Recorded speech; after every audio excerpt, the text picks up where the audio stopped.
demografía estática y la demografía dinámica. La estática básicamente estudia a la demografía en un momento dado, ¿no? Estudia el tamaño de la población, la composición y cómo se distribuye en el espacio.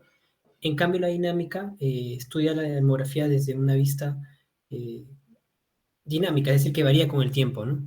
Bueno, en primer lugar, en la clase del doctor Gutiérrez nos mencionó, cuando correspondía sobre el tamaño, nos mencionó el censo, que nos dijo que, bueno, es una forma de empadronar y contabilizar las unidades de la población, y acá hago énfasis en decir que son unidades de la población y no el individuo específicamente, porque también se mencionó que se pueden tomar como unidades de población a una vivienda, o, bueno, pues, la población agropecuaria, ¿no? Que correspondería al ganado, al ganado sobre todo, ¿no? Y luego tenemos que los censos tienen unas características en nuestro país, ¿no? En nuestro país, las características del censo son 4 principales. En primer lugar, el empadronamiento individual, es decir, que cada unidad del censo tiene todos los datos, ¿no? Entonces eso permite que se puedan analizar los datos, digamos, como cruzando, ¿no? Digamos una tabla, imagínate, ¿no? Tienes una unidad que tiene el dato de, no sé, sexo, el dato de edad, eh, estado civil, todo eso, ¿no? Entonces es un empadronamiento individual. Luego, la característica de la universalidad corresponde a que todas las unidades, ¿no? Dentro de un territorio deben ser encuestadas. No es como un muestreo, digamos, ¿no? Luego, tenemos la característica de la simultaneidad. Es decir, que debe procurarse que el periodo en el que se toma este censo sea bastante corto, ¿no? Que se aproxime, como se dice, a un momento determinado. Eh, Sin embargo, esto no siempre es posible, ¿no? No siempre es posible realizarlo en un momento, pues, muy corto, debido a que existen poblaciones que requieren que gran porción de las poblaciones se estén movilizando, ¿no? Entonces, intenta hacerse en el menor tiempo posible. Luego, que tiene una periodicidad definida, es que se lleva cada cierto tiempo, ¿no? Y se recomienda que se lleven al menos cada 10 años los censos. Luego, vamos a hablar sobre la composición de la población.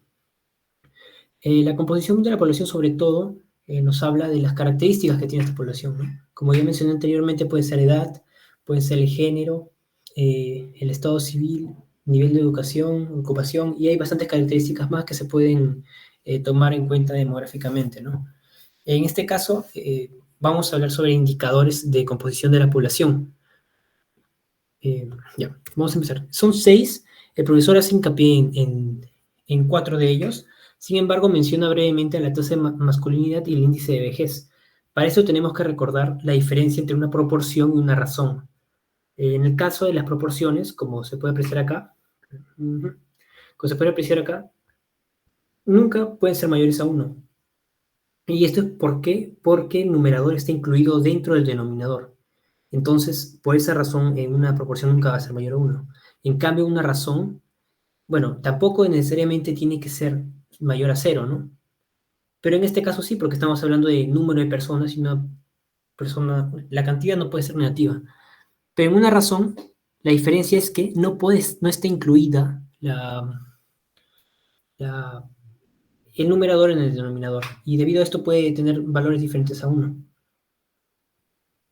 Ya. Entonces, en primer lugar, la tasa de masculinidad es algo simple, ¿no? Es el número de hombres sobre la cantidad total de población. Ya mencioné, es una proporción. En cambio, el índice de vejez, que es una razón, es la cantidad de gente de 60 años a más sobre la cantidad que tiene menos de 15 años.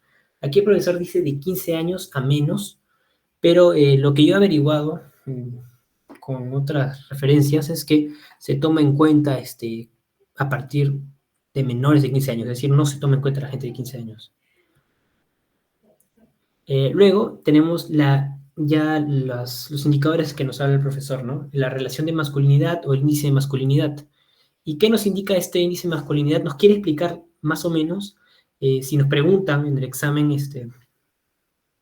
la, de esta forma, ¿no? Es la cantidad de hombres que existe por cada tantas mujeres. Bueno, entonces en este caso es una razón, porque ya sabemos que la cantidad de hombres no está incluida en la cantidad de mujeres, ¿no? Por eso es una razón. Y, por ejemplo, normalmente se multiplica por K. Entonces se da por el número de hombres entre el número de mujeres por una constante, en este caso es 100. Entonces, digamos, en el Perú, en el 2017, el índice de masculinidad fue de 96,8. ¿Cómo se interpreta esto? Bueno, que existían 96,8 hombres por cada 100 mujeres, ¿no? En el Perú en el año 2017. De esa forma se interpreta. Luego tenemos la relación, sobre todo entre la edad promedio y la edad mediana. Como ustedes recordarán, en las distribuciones tenemos que la distribución normal ocurre cuando la media es igual a la mediana que es igual a la moda, ¿no? Pero a partir de ahí puede haber una desviación hacia la derecha o una desviación hacia la izquierda.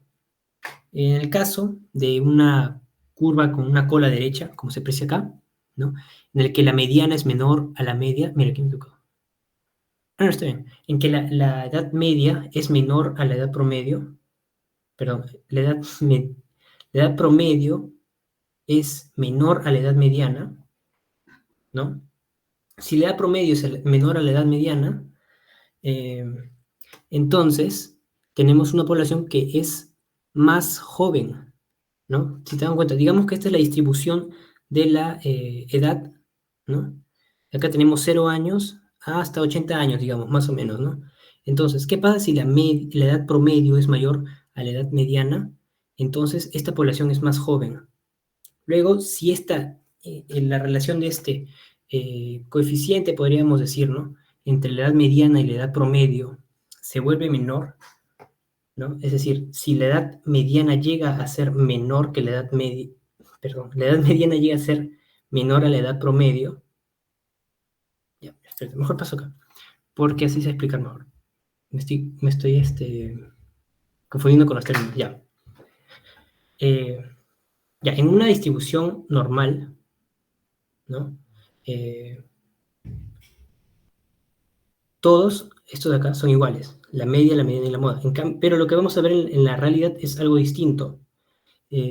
Vamos a tener curvas asimétricas probablemente. En este caso tenemos curva de la población en el futuro de Japón. En el futuro de Japón, ¿no? Para el 2038. Tenemos que la edad mediana es mayor a la edad promedio en este caso, ¿no? Entonces, ¿qué podríamos decir de esta población? Que esta población está envejeciendo, ¿no? Sí, pero,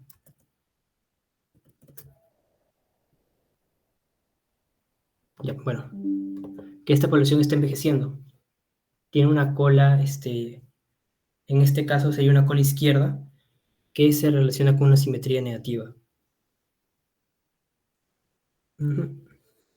Ya, luego, la relación de dependencia por edad. En este caso es una razón porque estamos comparando, bueno, estamos obteniendo la razón de las personas que están en una edad que son dependientes sobre la cantidad de personas que son, bueno, que están en la edad de trabajar, ¿no? No necesariamente son las personas económicamente activas, son las personas que están en la edad de trabajar. Bueno, cuando tenemos la relación de dependencia, digamos que tenemos una relación de dependencia que es de 50, digamos, ¿no? Y cuando cae 100, podríamos decir que existen 50 personas dependientes por su edad por cada 100 personas que están en la edad de trabajar. Ahora, hay dos tipos de personas que son dependientes, ¿no? Según su edad. Tenemos a los adultos, bueno, a las personas que ya no trabajan, o sea, que están retiradas por su edad, y los niños que son menores a 15 años. Entonces, tenemos un componente de puerilidad que son menores a 14 años y un componente de ancianidad que son mayores a 65 años, que es diferente de decir que son adultos mayores, porque un adulto mayor se considera a partir de los 60 años, ¿no? En cambio, lo que se considera acá son personas que están retiradas, ¿no? En promedio se retiran las personas a partir de los 65 años. Existen profesiones en las que sí pueden trabajar después de los 65 años, sí, pero la edad de jubilación es a los 65 años. mínimo. Ya, entonces, ¿qué indica que tengamos una mayor relación de dependencia por edad? Implica que em, existe una mayor carga económica sobre la población económica activa, ¿no? Si, digamos, decimos que la puerilidad, que la relación de dependencia por puerilidad disminuye, ¿no? Podríamos decir que la población también está envejeciendo. En cambio, si aumenta, no, al revés, está creciendo. Normalmente la tendencia mundial es que la dependencia por puerilidad disminuya y la ancianidad aumente. Y es el problema que se puede enfrentar con lo que se llama el, este, el colapso demográfico, ¿no? Que bastantes países van a afrontar en el futuro porque eh, su población está envejeciendo. Bueno, ahora voy a hablar sobre las pirámides poblacionales, que son básicamente un histograma que se ha vuelto vertical. En el eje de las ordenadas tenemos las edades, ¿no? Ordenadas en quinquenios, como vemos, en realidad de 0 a 4, de 5 a 9, son en grupos de 5 años, ¿no? Y en las abscisas tenemos las frecuencias. En este caso, tenemos frecuencias, bueno, aquí está mal, por ejemplo, porque está en negativo, ¿no? Pero generalmente son frecuencias relativas, es decir, son porcentajes, pero también se pueden utilizar, he visto, se pueden utilizar frecuencias absolutas. Ya, bueno, esos son los tipos de pirámides poblacionales que existen. Como vemos, si la pirámide tiene una base ancha, ¿no? Eso nos pueden preguntar, significa que, bueno, existen bastantes nacimientos, ¿no? Hay bastantes nacimientos, lo que indica que existe una alta natalidad. En cambio, se llama constrictiva, como se puede ver como que se reduce la base y se llamaría, bueno, podríamos decir que existe una baja natalidad. Luego, finalmente tenemos una pirámide estacionaria en la que se mantiene, ¿no?, estable a lo largo de los grupos etarios hasta que ya, pues, finalmente por edad tiene que aumentar la mortalidad. Ya, luego vamos a hablar justo de la mortalidad. Hay bastantes indicadores que nos hablan de la mortalidad y la mortalidad es bastante importante porque afecta bastante a la composición de la población, ¿no? Sobre todo la composición por edad. Ya, esos son los indicadores que nos ha dado el profesor. La mortalidad general es un indicador que nos mide la cantidad de muertos que que hubieron en un año, ¿no? La cantidad de muertes que hubieron en un año entre la población total hasta un día específico. En este caso, el profesor nos ha dado que es el 30 de junio de ese año y por 1000 personas. Bueno, pero la mortalidad por general no es un buen indicador para decir, bueno, para llegar a una conclusión sobre todo, ¿no?, de algún país o de alguna población, porque obviamente la población de la gente que tiene mayor edad va a ser mucho mayor, ¿no? En este caso, por eso, eh, acá tenemos la mortalidad por edad, que desglosa, ¿no?, la mortalidad por cada quinquenio, ¿no? Y como se puede apreciar acá, como es una escala logarítmica, ¿no?, va de 0,01, 10 por 10 por 10 por 10, tiene una forma de J. ¿Y esto a qué se debe? Eh, este gráfico se puede interpretar de esta forma, que la mortalidad infantil, ¿no?, que es la que es menor a un año, ¿no?, las muertes de menores de un año, es alta y después disminuye por los primeros años de vida y después aumenta naturalmente, pues, por las muertes por edad, ¿no? Principalmente, que son las causas que ocasionan una mayor muerte, ¿no? Entonces, existe una alta mortalidad infantil, luego se reduce esta mortalidad y continúa. Y por eso es que tiene una forma de J, ¿no? La mortalidad, el gráfico de mortalidad por edad. Luego tenemos una mortalidad específica, que es básicamente las muertes que tienen una enfermedad específica entre la población total, disculpe, entre la población total. Luego tenemos la letalidad, que es algo parecido, ¿no? Es la muerte de esa enfermedad específica sobre la cantidad que estaba enferma, ¿no? La cantidad de personas que estaban enfermas.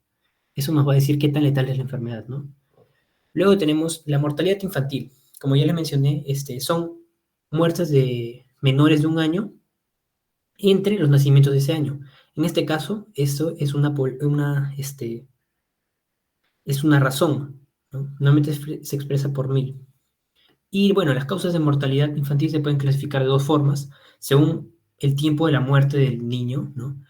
Puede ser una muerte neonatal de 28 días de vida extrauterina o una muerte postneonatal que se da, bueno, desde los 28 días hasta el año de vida, ¿no? Luego también puede ser por causa de muerte, ¿no? La clasificación de la muerte. Puede ser una muerte endógena, es decir, por cuestiones de la disposición interna del bebé, ¿no? Si ya venía con enfermedades congénitas, ¿no? O una muerte exógena, que se debe a, bueno, circunstancias externas a la disposición interna del bebé, ¿no? Del recién nacido. Puede ser causado, pues, por una mala práctica o alguna infección, digamos, ¿no?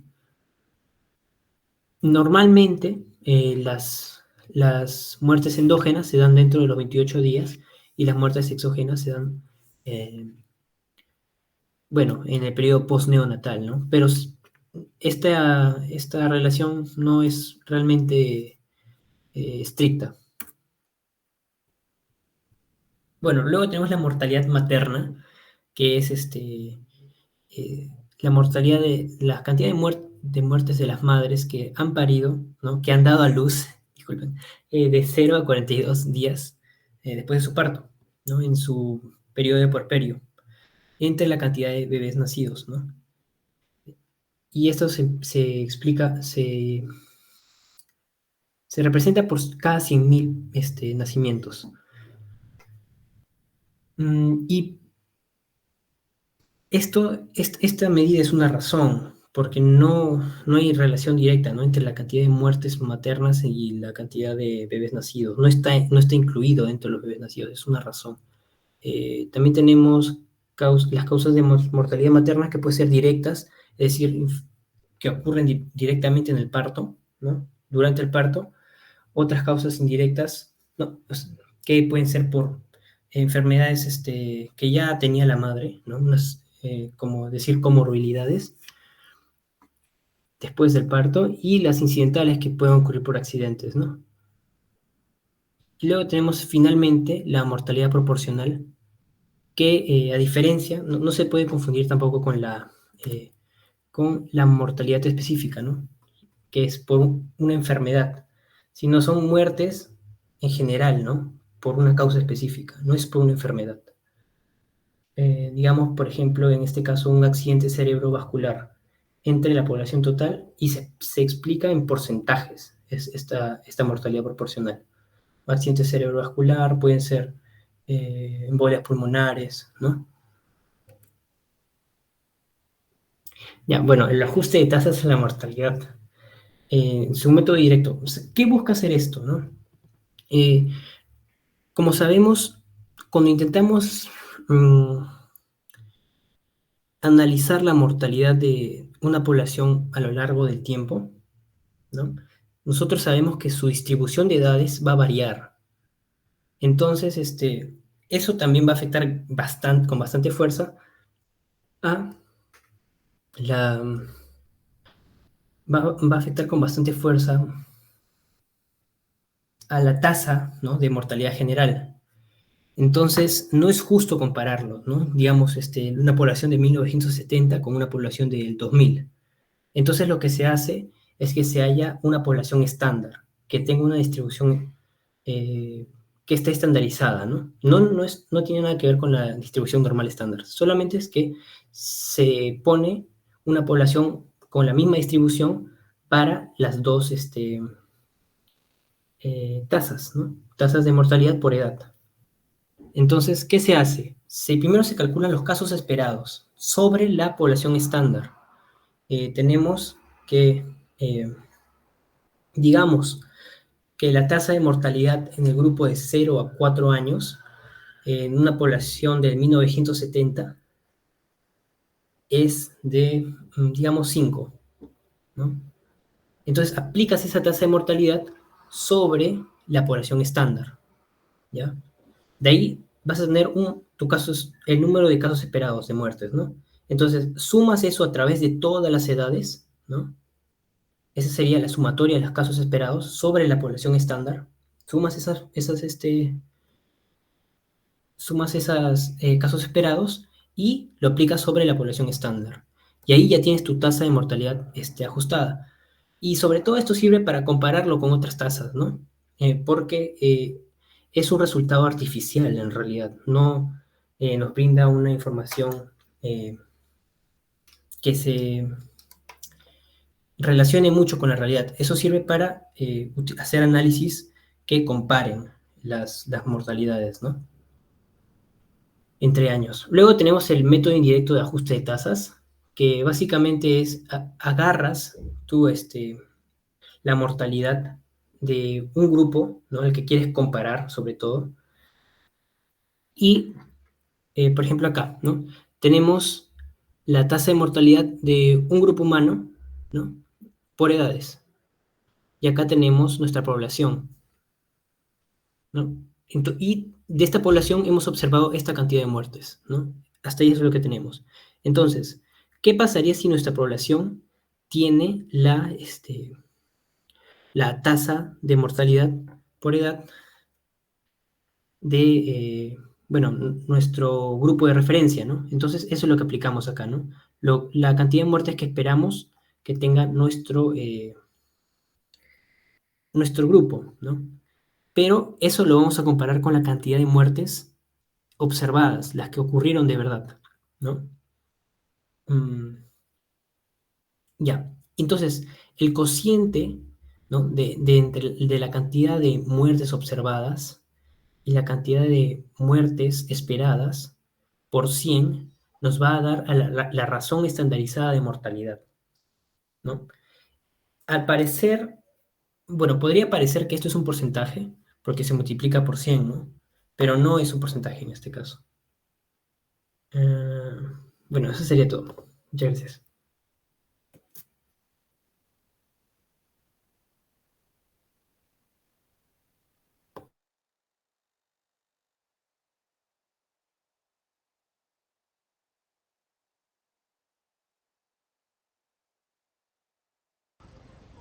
Bien, entonces, ha sido nuestro delegado Fabricio de estadística sobre la primera parte de demografía. Y bueno, yo voy a terminar con la segunda parte de demografía, que es el último capítulo, la última clase que hemos llevado, para que puedan pues, repasar este término sobre demografía. Y también voy a intentar hacerlo breve, para que todos podamos tener nuestro tiempo para también repasarlo. Tienen unos cuantos esquemas y voy a presentarlo en la pantalla.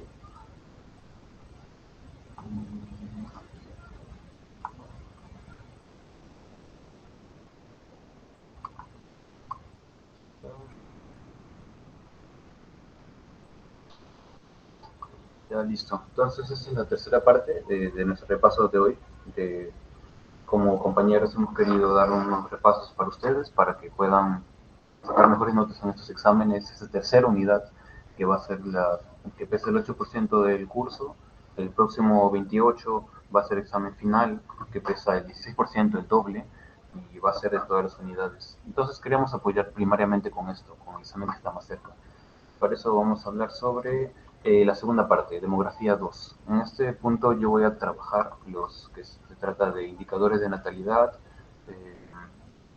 eh, la transición demográfica, todo el término de fecundidad y algunos tips que mencionó el profesor en estas últimas clases. Este es un esquema sacado de las diapositivas del profesor Gutiérrez, el doctor Gutiérrez.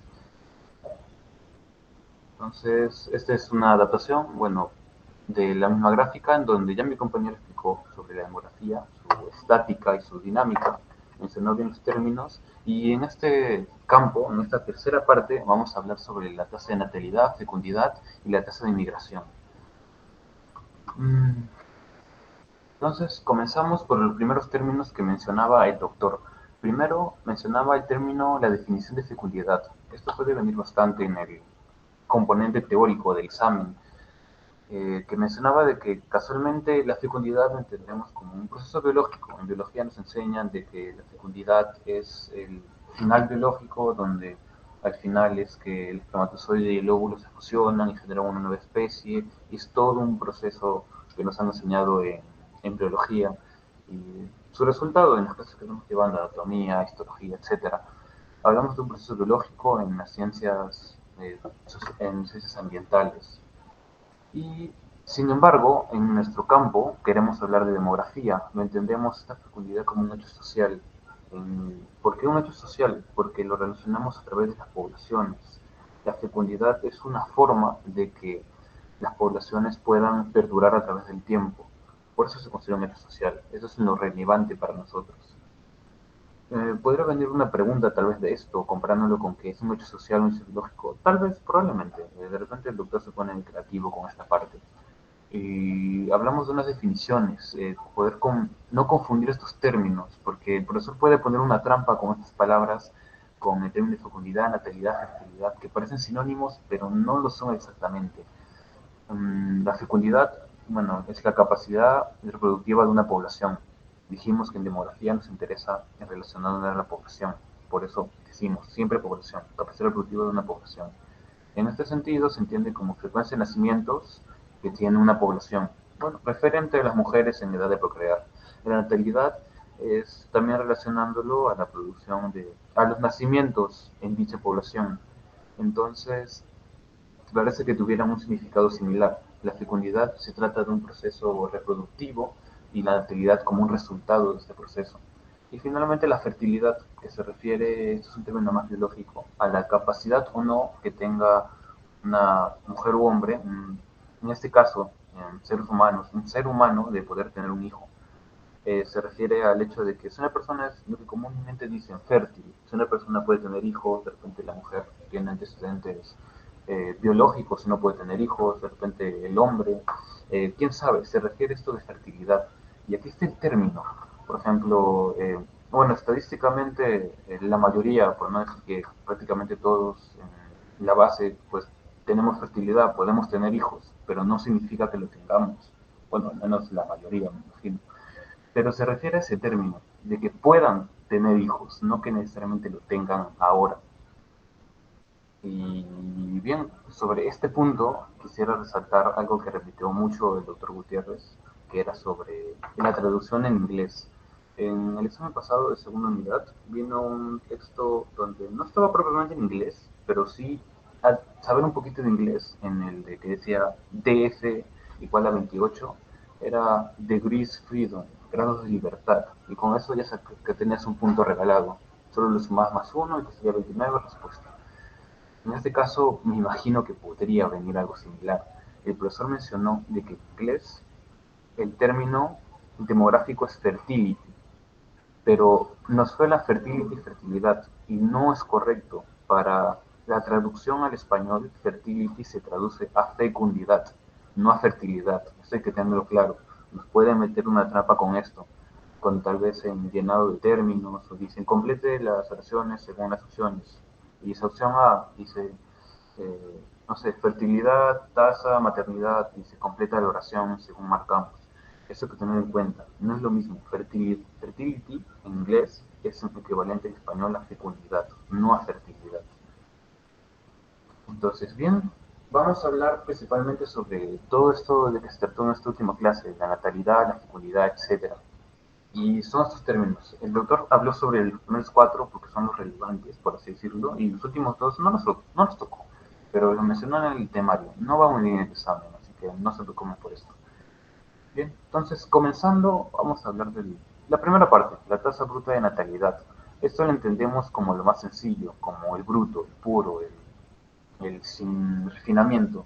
Hablamos del número de nacimientos entre el número promedio de la población. Hablamos de que nacen tal niños entre cada tantos habitantes. Aquí es importante y aquí es donde comienzan nuestros números. Casualmente lo entendemos como cada 1000 habitantes. En mortalidad, algunas veces usamos 1000, algunas veces 10.000, algunas veces usamos hasta 100. Eh, ¿Por qué se dan estos cambios en números? Pues bueno, es principalmente por la, entre comillas, rareza del suceso. Entonces eso es muy frecuente, el número va a ser muy grande si lo referenciamos a 1000, por eso lo vamos como que achicando para achicar el número, pero si el número es muy raro, agarramos, no sé, en prevalencia de cáncer cada 10.000 habitantes, porque eso es más raro. En natalidad tenemos números más o menos congruentes. Por eso, en todo lo que se trate de natalidad, vamos a hablar de cada 1000 habitantes, a menos que nos digan lo contrario, pero de base va a tratar de 1000 habitantes. Entonces, tasa bruta de natalidad, número de nacimientos ocurridos en un año, el promediado con la población de dicho año. Bien, entonces aquí está. Tenemos el término y aquí si quisiera, tenemos la ecuación simplificada. Nacimientos, total de población.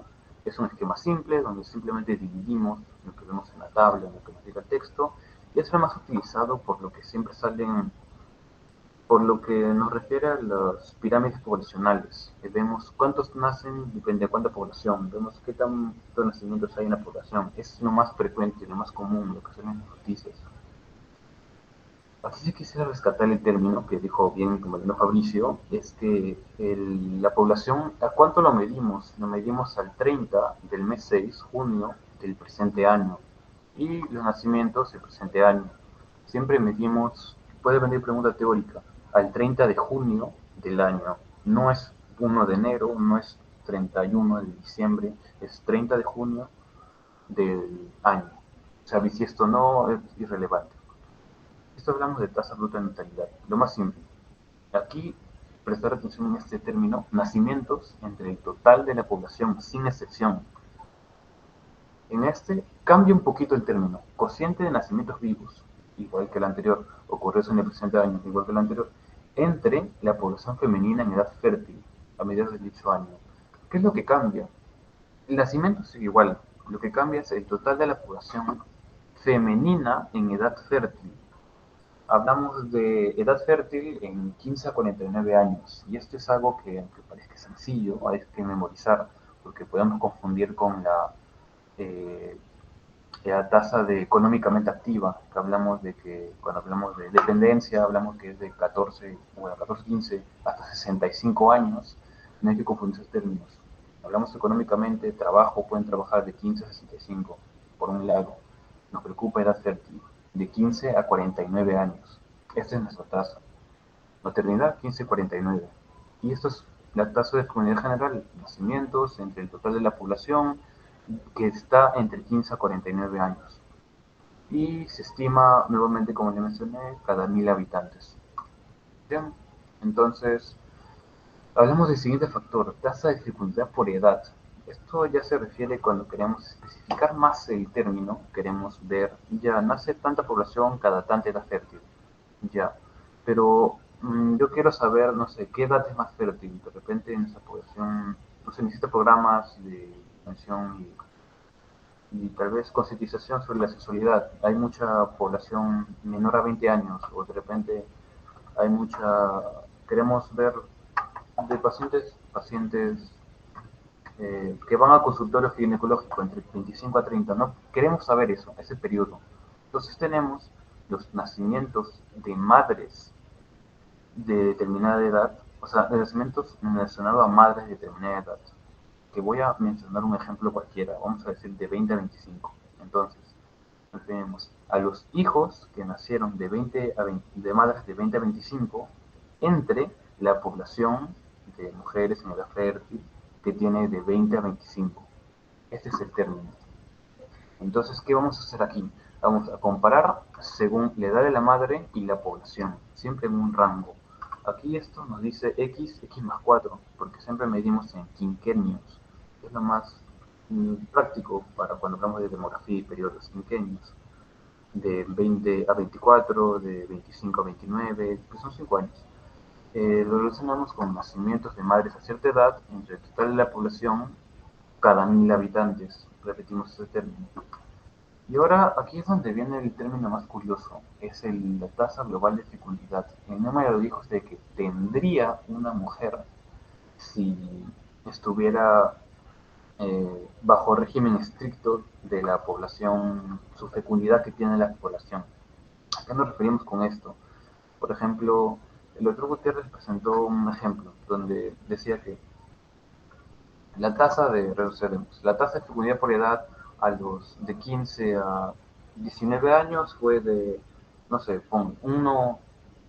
de un hijo, y de 20 a 24 fue de 1.2 hijos, y de 25 a 29 es de 2,2 hijos. Entonces van sumando esos términos. Entonces, ¿cuántos hijos, aquí donde viene, cuántos hijos se esperaría que tenga un hijo, una madre, siguiendo este patrón? Si ya tiene, no sé, tiene 27 años o 29, si tiene 29 años, ¿qué patrón vamos a poner? Aquí es lo que medimos, cuántos hijos tiene la madre, que dijimos que de 15 a 19, 1, de tal, de 20 a 24, 1.1, 2.2, 2. Vamos sumando todos esos términos y decimos ya, una mujer promedio de nuestra población a los 29 años va a tener aproximadamente, sería, sumando 3.4 hijos. Entonces, una madre en promedio tendría 3.4 hijos a los 29 años. Y aquí es donde está el término. ¿Los va a tener? No, no necesariamente. Hay personas que pues, no tienen hijos o que tienen más de 3.4 hijos a esa edad. ¿Quién lo sabe? La cosa es que es lo que se esperaría si siguiera los rasgos de la población. Es como se entiende. Si queremos la tasa de globalidad de fecundidad, vamos sumando los términos de 15 a, bueno, de 15 a 19, esto es un error, de 15 a 19, de 20 a 24, 25 a 29, así vamos sumando, sumando, sumando, hasta tener la tasa global de fecundidad que nosotros queremos. En nuestra fórmula de acá vemos que multiplica por 5. ¿Por qué? Porque cada, digamos, mmm, el tema no es así. Probabilidad de tener un hijo es independiente cada año. Si tenemos que la tasa de fecundidad aquí fue de 1.1, por ejemplo, cada año pudo haber tenido un 1.1 hijos, entonces se multiplica por 5 y con eso se va acumulando. Aquí este es un error mío del ejemplo, porque 1.1 es un número muy alto, pero si lo reducimos a, no sé, 0.15 cada año, entonces a los 15 pudo tener 0.15, a los 16 ya es 2 años dentro de este periodo, sería 15 años 0.15, 16 años 0.15, hasta los 16 años pudo tener 0.3 hijos, y así se va sumando hasta llegar a los 19 años, que serían 5 por 0.15, serían una mujer de 19 años podría tener 0.65 hijos a los 19 años. A los 20 años ya se rige otra tasa de fecundidad y vamos sumando el nuevo valor, que por ejemplo puede ser de 0.25. Entonces sumamos el 0.65 que teníamos de toda la fecundidad por edad en este periodo, más legalmente 21, 20, 21, 22, 23, 24. Y luego 25 es otro régimen de fecundidad, vamos tomando los nuevos números. Así es tener la edad que queramos. Esto podría venir, es un poco más raro que venga como tal. La cosa es entender lo que es al final una sumatoria. Esta fórmula es una sumatoria de los años por quinquenio y eso, de x a x más 4 se mide por quinquenio. Y es pues la misma fórmula de acá, fs de x más x más 4, ya que es la sumatoria de la función anterior. Bien, aquí no hay mucho que explicar. Podría venir si la cosa es entenderlo. Para aplicarlo no creo que venga, a menos que sea muy raro, pero es bueno entenderlo. Bien, acabamos el término de maternidad. Ahora vamos con... para cerrar los conceptos de maternidad, podemos hablar de que la maternidad, la natalidad y la fecundidad lo entendemos como un crecimiento natural de la población. Entonces, en la población nacen naturalmente, digamos que cada 1000 habitantes nacen 130 niños y mueren 80 cada 1000 habitantes. Entonces, ¿cuánto sería el crecimiento poblacional? ¿Cuánto sería nuestro crecimiento natural de nuestra población, del país, de la ciudad? Sería los nacimientos menos las muertes. Sería nuestro crecimiento natural. En este ejemplo, 50. Vamos restando. La misma lógica de crecimiento natural lo entendemos en este punto de migración, en la migración neta. En la migración neta hablamos de manera similar. ¿Cuántos son los que llegan al país? ¿Cuántos los que suman en población al país? Menos los que se van al país. Es una analogía un poco rara de cuántos llegan a esta vida y cuántos se van de esta vida. Estos al final son factores para variaciones de la población. Migración, desplazamiento de las personas y tal. Tenemos que aquí la migración neta es una suma entre los que llegan, entre los que se van. La misma lógica para vivos, nacimientos y muertes. ¿Qué quiero resaltar aquí? De que esto ya es un poco de academia, en geografía nos han enseñado este término de migración, porque también hemos llamado parte de demografía en geografía, y hablamos de que las poblaciones, una persona, un inmigrante, es inmigrante y inmigrante al mismo tiempo. ¿A qué se refiere esto? Imaginemos que vamos a hablar de Perú y Brasil. Entonces un peruano quiere mudarse a Brasil porque, no sé, quiere trabajar ahí la carrera de sus sueños, tal vez.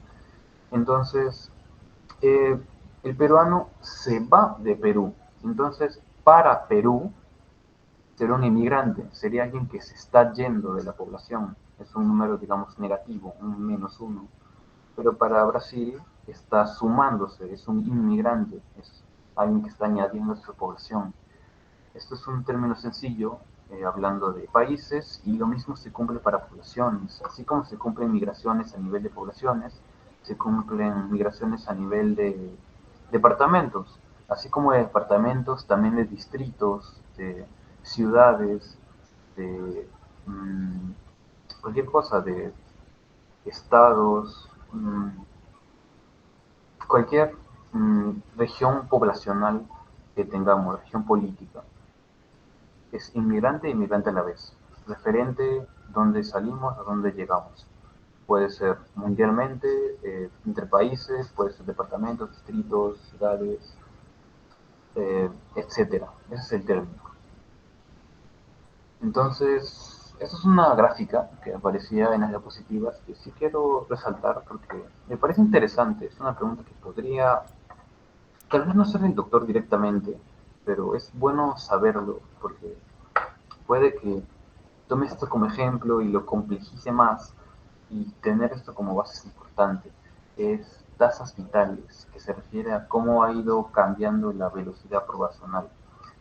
Ojo, esta es tasa de mortalidad y natalidad, no es población. No es que si vemos que la curva disminuye, la población disminuyó, no. Sino es al comienzo de la, digamos, historia de la humanidad, o bueno, cualquier población, hablemos del momento de la humanidad, hablamos de que nacían muchos, por diversos factores, diversos motivos, y morían constantemente. Había, por ejemplo, hambrunas, había guerras, y morían muchos. Luego había tratados de paz, prosperidad, avances económicos, y pues había más natalidad que mortalidad. Entonces, por aquí había un crecimiento demográfico. Luego había otra guerra, que había más conflictos y volvían a morir. Después pues, se regulaba y así podría haber bastantes ciclos, algunos más grandes que otros, algunos más grandes, la peste negra, algunos una guerra entre países, una guerra entre, no sé, entre feudos, en edad feudal, quién sabe. El término es de que la natalidad era alta y la tasa de mortalidad también era alta. En épocas de paz, en épocas de guerra, épocas de muertes, prosperidad, se iba regulando, entre comillas.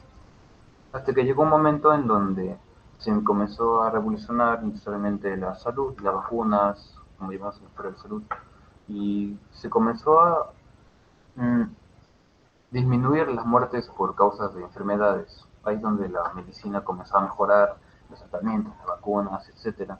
Y también podría mencionar las guerras, en periodos de paz, que hubo, no sé, enfrentamientos más controlados, entre comillas, y se fue controlando y se vio que la diferencia, había más nacimientos por cada muerte, por las muertes en la población. Entonces había un crecimiento natural bastante grande y crecía la población exponencialmente y había más y más y más y este rango se hacía más grande hasta que después por la ley económica que realmente no me acuerdo ahora, pero que mencionaba que el crecimiento de la producción es aritmética y de la poblacional es geométrica o hasta exponencial, hablamos de que mmm, hay un punto donde los recursos comienzan a escasear o por motivos más personales o civilizados, como pude leer en algún lugar, de que la natalidad comienza a bajar, comienza a disminuir la fecundidad, las personas quieren trabajar, más individualismo, quieren tener menos hijos, y también comienza a haber enfermedades degenerativas, comienza a aumentar un poco más la mortalidad, un poco. Entonces vuelve a haber un ciclo en donde las enfermedades están controladas, al menos en su mayoría, así que la muerte no se descontrola. Pero hay veces en donde hay más nacimientos, menos nacimientos, por diversos motivos, por culturales, etcétera, que un país tiene mucha reproducción y otro menos, pero se regulan a nivel global y es este nuevo cambio. Queremos, o sea, hacer notar de que la población, las dinámicas poblacionales fueron cambiando con el tiempo, de que el mayor crecimiento poblacional fue cuando se revolucionó la medicina y es esta diferencia en crecimiento. Bien, esto es algo que podría venir en el examen, es una gráfica. Ahora, esto no es propiamente demografía, porque demografía prácticamente yo ya la acabé de diapositivas. En las diapositivas hablé un poco del ENDES, la encuesta demográfica, pero no hay mucho que hablar de eso, porque solo menciona el ENDES y cómo buscar algo en el ENDES. No lo considero muy relevante. Lo que sí quiero es como un pequeño regalo, es los criterios de exclusión de Hill. Vino en el primer examen, vino en el segundo examen, probablemente venga en el tercer examen. Así que es algo de comida sencillo. Los criterios de exclusión de Hill. Aquí son nueve criterios de exclusión de Hill que pues tal vez por tiempo, porque me podría pasar explicando y leyendo las diapositivas, esa no es la intención, pero el material se lo vamos a compartir por el grupo. Tal vez modifique un par de cosas, tal vez que esté más bonito, más de corazón, tal vez, pero sí quisiera que revisen el material porque acá están los 9 criterios de selección de Hill, que vino en el primero, vino en el segundo, probablemente venga en el tercero, más un punto gratis. Así que no es tan difícil. Menciona esto y un ejemplo, ejemplo. Estos serían los 9. Y bien, creo que esto sería todo de mi parte, de parte de la segunda parte de demografía. Y para concluir los repasos que hemos estado elaborando para ustedes, son las 9:58, eso sería todo por parte del repaso. Muchas gracias.